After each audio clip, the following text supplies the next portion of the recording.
Hi everyone! I wanted to share with you my experience painting digitally in Procreate on a single layer rather than my usual 15 to 20 layers, and the ups and downs that I encountered, as well as my feelings about almost quitting and tossing this illustration partway through. So here's the speed paint video, and I'll just be talking in the background, and hopefully this will just be a pretty chill and laid back video, and I hope you enjoy it. Also, I apologize if I sound a little stuffy or nasally. My allergies have been activated, so this is my voice for the time being. So a little backstory. I've been focusing on creating designs for my Redbubble shop, mostly illustrations inspired by nature and my home, Hawaii, as well as my current home in the Pacific Northwest. I'll leave a link to my Redbubble shop in the description section if you're interested in seeing my other designs and products. But my most recent idea was inspired by the mountains we have here, specifically Mount Rainier and Mount Baker. Hopefully, if you're familiar with those beauties, you'll be able to see a bit of each in my painting. So I had this image in my head of what I wanted it to look like. I was picturing a snowy mountaintop surrounded by clouds and warm sunrise or sunset colors. I don't quite know which. I guess it's whatever you think of when you look at the finished piece. But I was imagining yellows, pinks, and soft purples. Spoiler alert, it didn't quite turn out the way I was picturing, as you'll see with the finished product, but that's what I got. I also wanted it to look a bit more painterly than my usual style if you've seen my illustrations on Instagram. I've been doing a more painterly style with my recent Redbubble designs, but for this one I wanted more. And I wanted to paint everything, except for the sketch, on a single layer. So all the colors, shading, highlights, etc. One layer.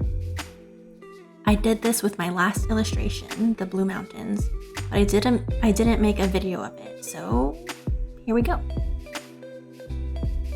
Using just one layer for all my coloring had its ups and downs, but I like the process overall. For landscapes and nature paintings. I think for my portraits and character illustrations, I'm definitely going to stick with the layers. Lots and lots of layers. When painting on a single layer, the first thing that really stood out to me was that I wasn't using the eraser, at all.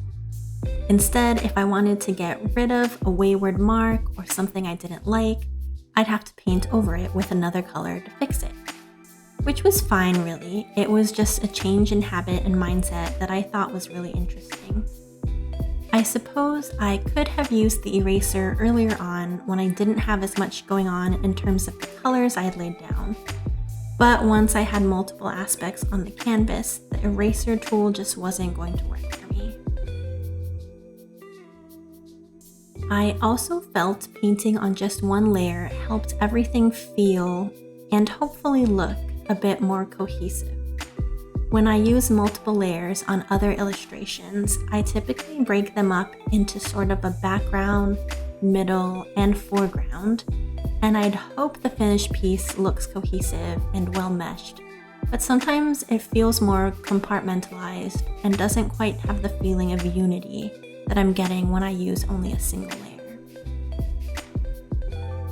One thing that I did struggle with was getting the same quality of shading and lighting that I normally get when I use multiple layers.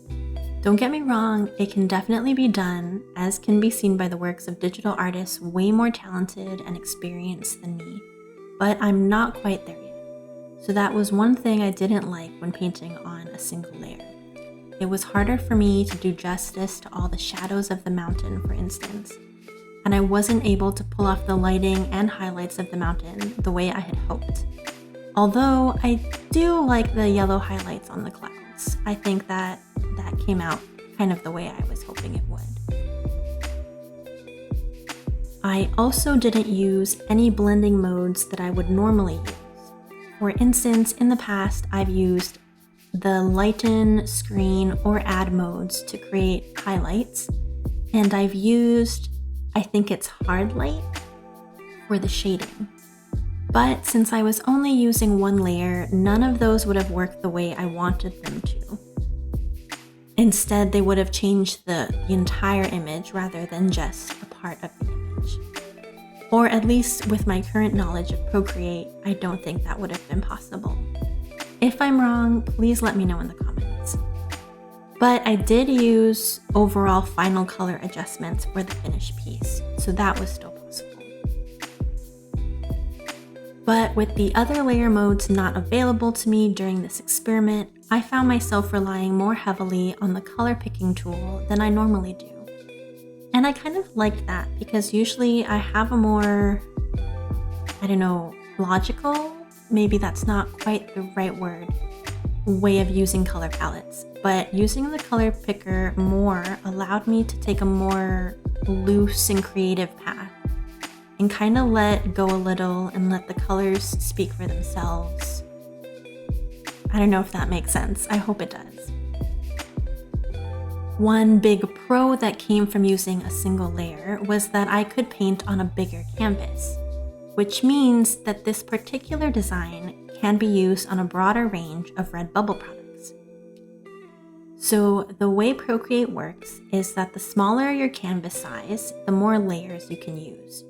So for previous REDBUBBLE designs, I've used I can't quite remember off the top of my head, but I think it was something like 4600 by 3200 pixel canvas at 600 DPI, which let's say will give you a maximum of 15 layers you can use. Again, I'm not sure if that's the exact number, I'm just guesstimating, but the point is the same. An illustration of that size will fit nicely on, let's say, a laptop sleeve and REDBUBBLE products smaller than that.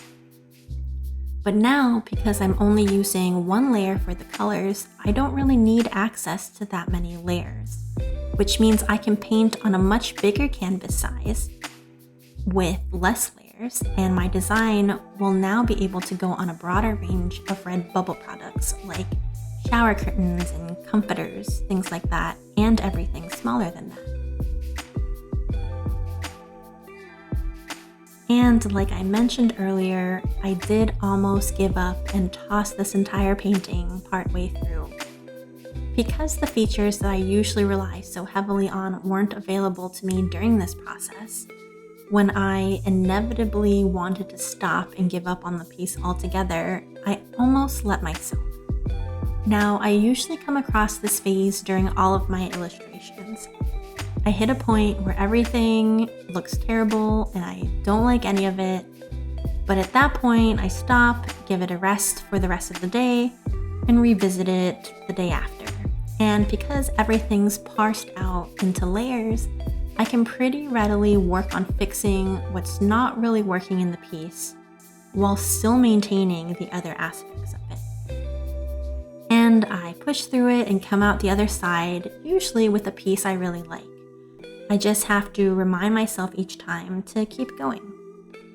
This time, however, because it was a little harder for me to fix things on a single layer, I wasn't sure I had the energy to push through and keep trying to make the painting work after all the time that I had already spent on it. So at that point, I waited a day like I normally do and still didn't like it. I stared at it the next day and wasn't sure how to make it work.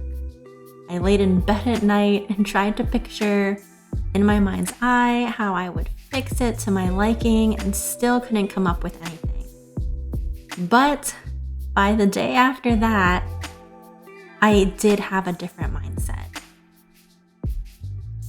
If I was gonna toss it anyway, then why not just let go of expectations and let creativity take the wheel and do whatever the heck it wanted to do with this piece at this point?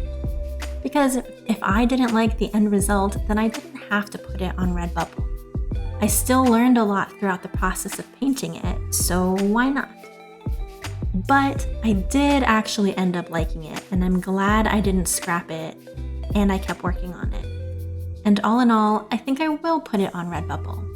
If people don't like it, then they just won't buy it, and that's okay.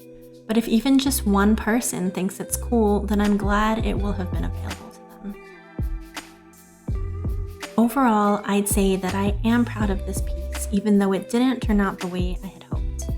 And I think I wasn't able to quite pull it off because my skill set hasn't quite caught up to my mind's eye yet. So maybe I'll revisit this idea in the future. But for this piece, I do like the warmth of it, the color palette, and I love the brush strokes, especially when I look at them up close. It's kind of like I get lost in them, going this way, curving that way.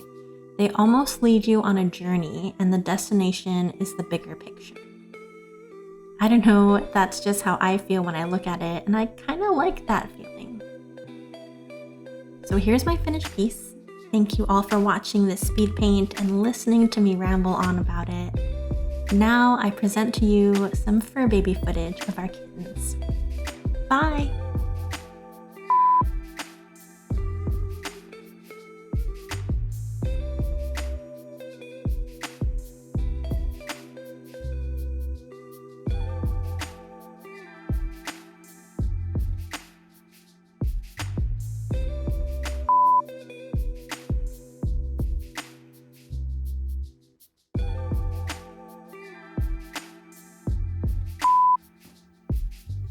Hey, what's that? Hey, what is it, Max?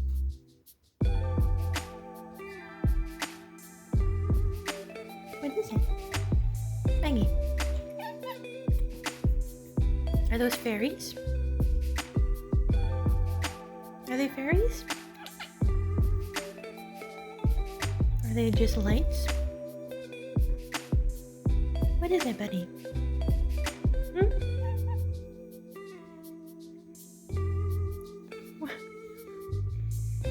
What is it?